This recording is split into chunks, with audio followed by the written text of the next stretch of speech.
Welcome to the Funniest Person Podcast, a podcast from Acme Comedy Company about a little amateur contest that has given rise to some of the funniest people in the entire country.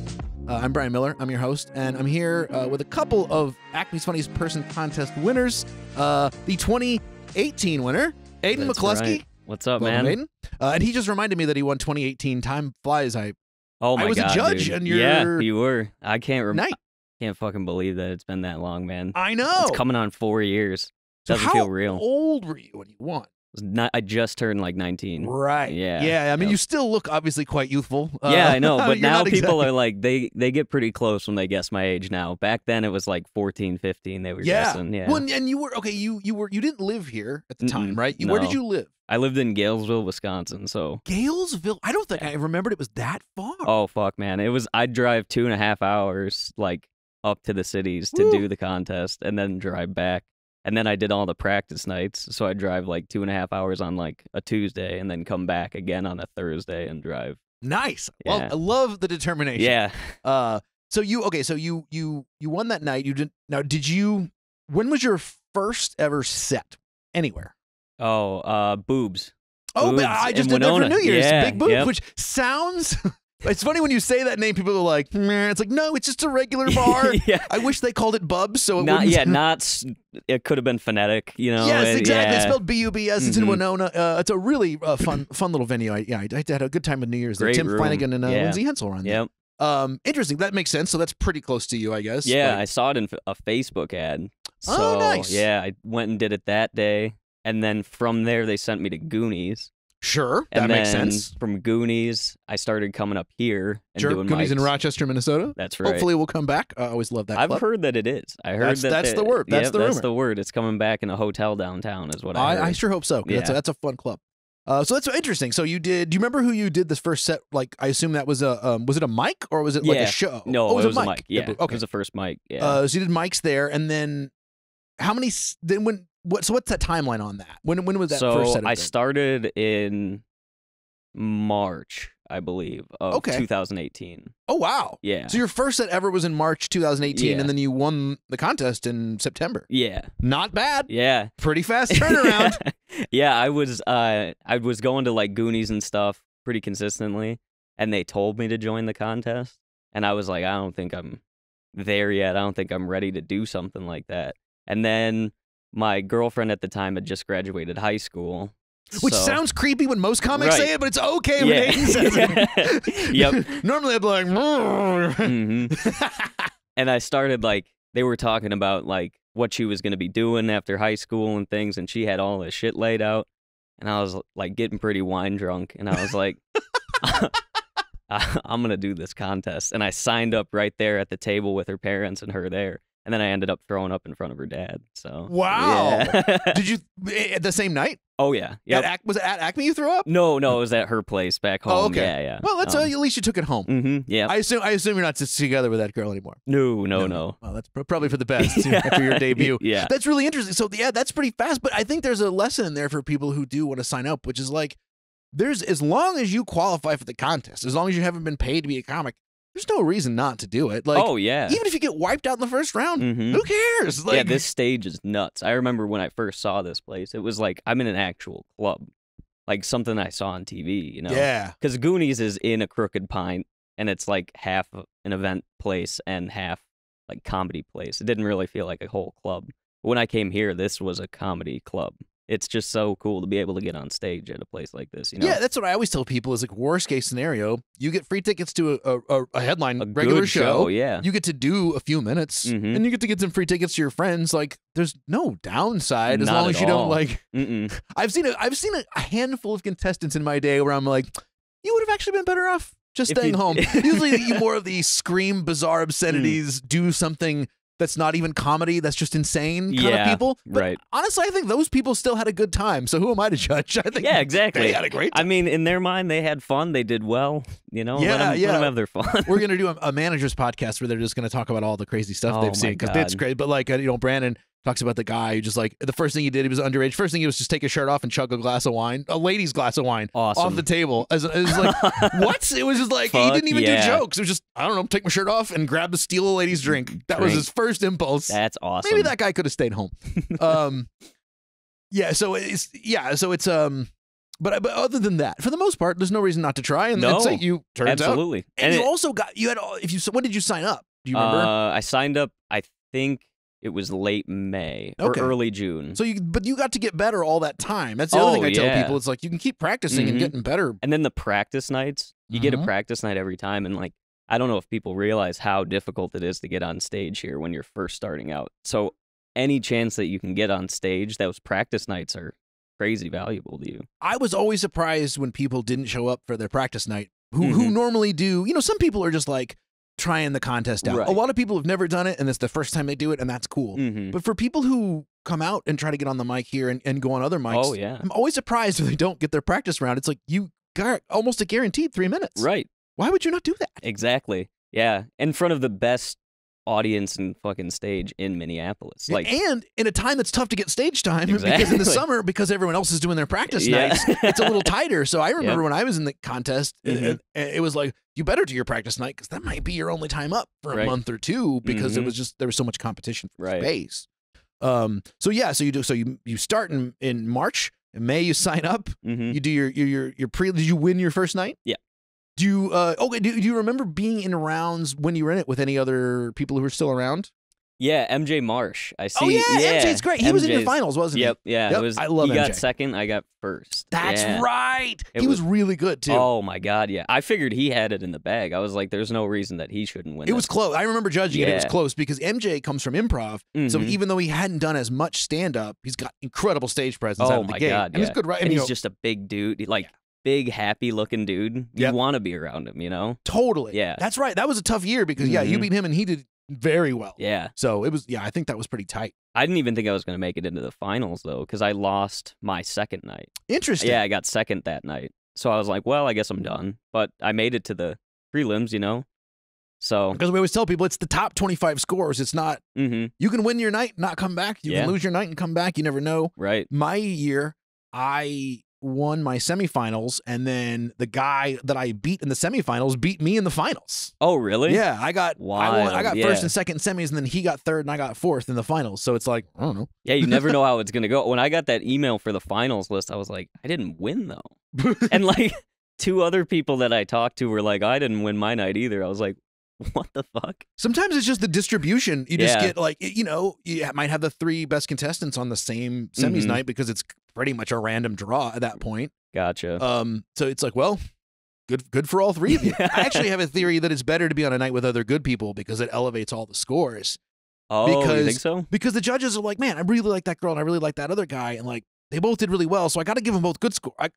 Right. I want to give them both good scores, but I got to give her a little better one because I like her better. But I still got to give, so it kind of elevates it. Whereas like if you just like beat the tar out of a bunch of like slackers and scrubs, then it's like, well, I gave him all 6s and he crushed. It's like that doesn't help you in the long run. That's true. I didn't even think about it that way. I've thought about it too much. Yeah. Nate Absher and I are going to have an episode, and it's going to basically be about what it's like to obsess over the contest because we were very rivalrous at the time, and we were so completely obsessed with like all the minutia of the scoring. We like had it all analyzed, and we were wrong about all of it.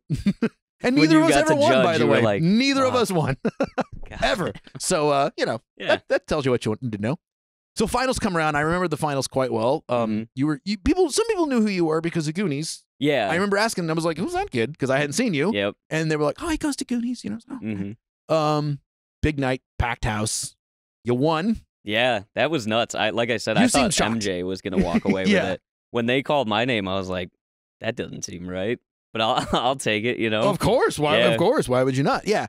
And then you won, and then you had. So then it was funny because then the next day you were hanging around, and I remember I was doing a different podcast here, and you stopped in to do a quick interview. Yep. And you got to tell. This is my favorite part of your winning story was your night after you won as a 19-year-old funniest person in the Twin Cities. What did you do when you were given the big $1,000 check? What did you do? I went to a hotel downtown, booked it, went up to my room, ordered pizza, and smoked weed. It was It was genuinely, it was like PG-13 Home Alone 2. Yeah. It was basically you lived Kevin McAllister's dream in Home Alone 2, Yeah. which is like a very fancy hotel and a giant cheese pizza, presumably delivered in a limo. Yeah. And then you smoked weed. And I remember the next day you were just like, oh man, I ate a whole pizza and I got baked in my hotel or like the W or some like super fancy hotel. Oh, it was a nice. I think I spent like $250 on the room or $300. It was nuts. But I thought that was great because I was like, good for you, Jack. You live it up. Yep. And then you guys wanted me to stay so that I could have the interview, and I didn't have like.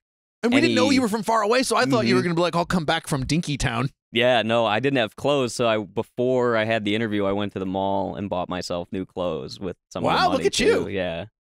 Well, I didn't mean to make you go through all that trouble for that podcast. I didn't know. I hope you didn't put yourself too much to get here. No, that's that was great. And then you use now, of course, at the time now you're still living in Galesville. Galesville, yeah, yep. So how long then did it take you to move from Galesville to here? Oh man, that's a story and a half.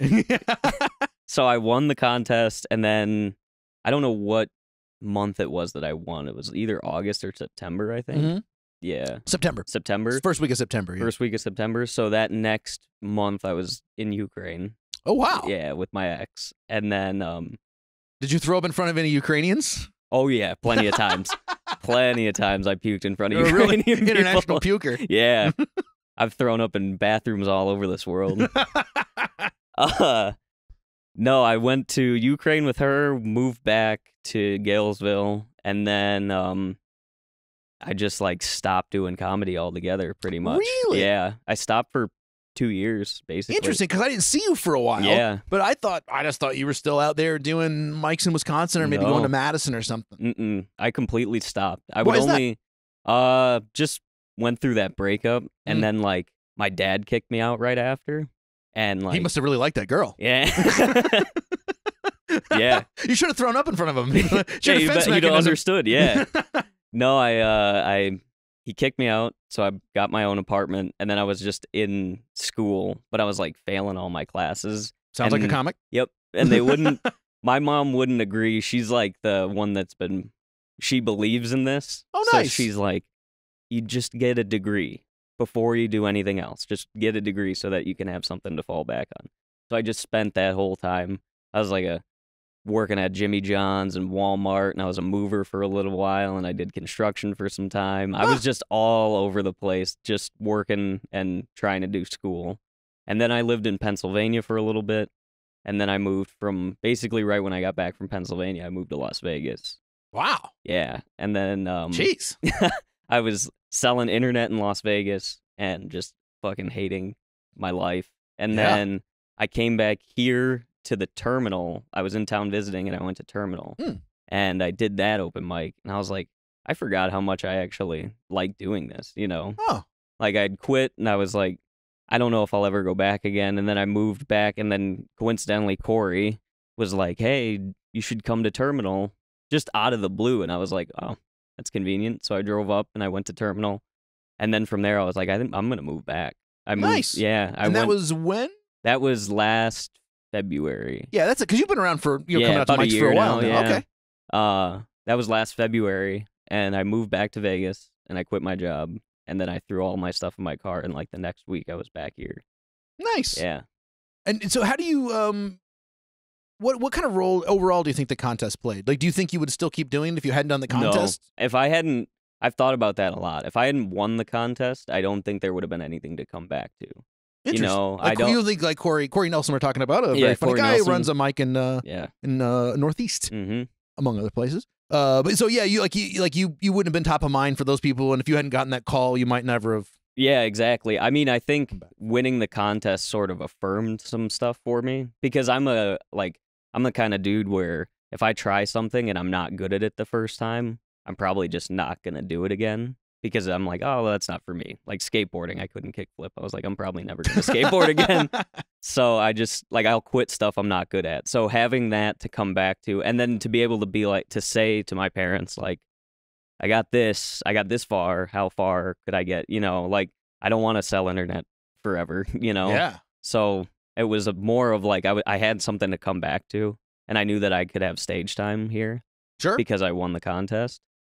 Yeah, you're like, I'm not a totally unknown property. Like, Right, they'll give yeah. you 3 minutes here and there. Yeah, exactly. So I was like, I haven't anything else to do with my life, so I might as well come back here, and where people know me, and I have some sort of an accolade to rest my hat on. Nice.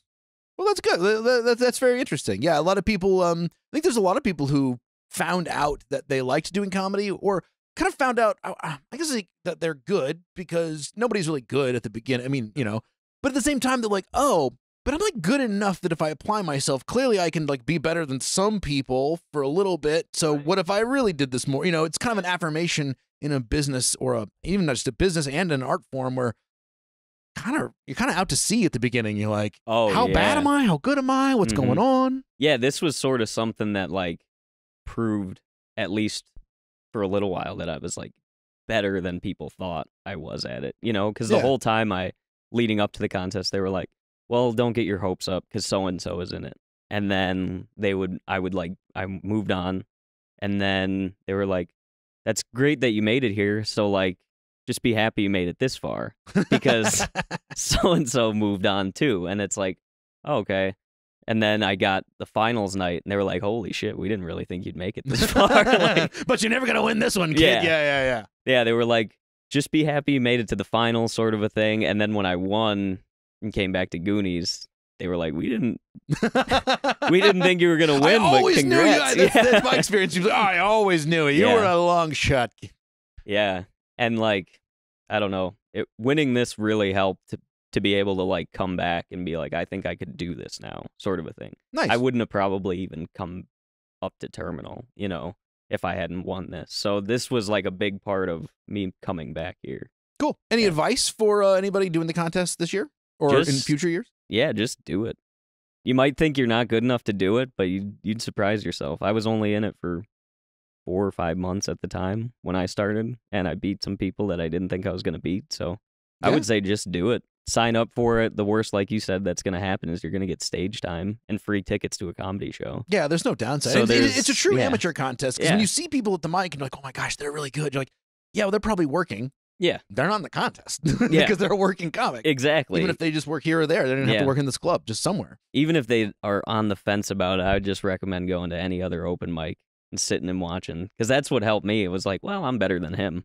So I think that's actually really important. It gives you the motivation to go. The beginning, it's really inspiring to see the greats, but then it's really inspiring to see people who are like, well, if he can do it and she can do it, they're kind of bad. Like, I can do a little better than that. It's actually really helpful. Like, because if you just look at, like, you're watching Mitch Hedberg or, Maria Bamford, you're like, gosh, I don't see how I could ever do that. And it's like, and then you don't believe it when you see interviews where they talk about bombing. You're like, yeah, I don't believe that. You're so good at this. But to go out in public or like an open mic and see amateur comics bomb helps a lot.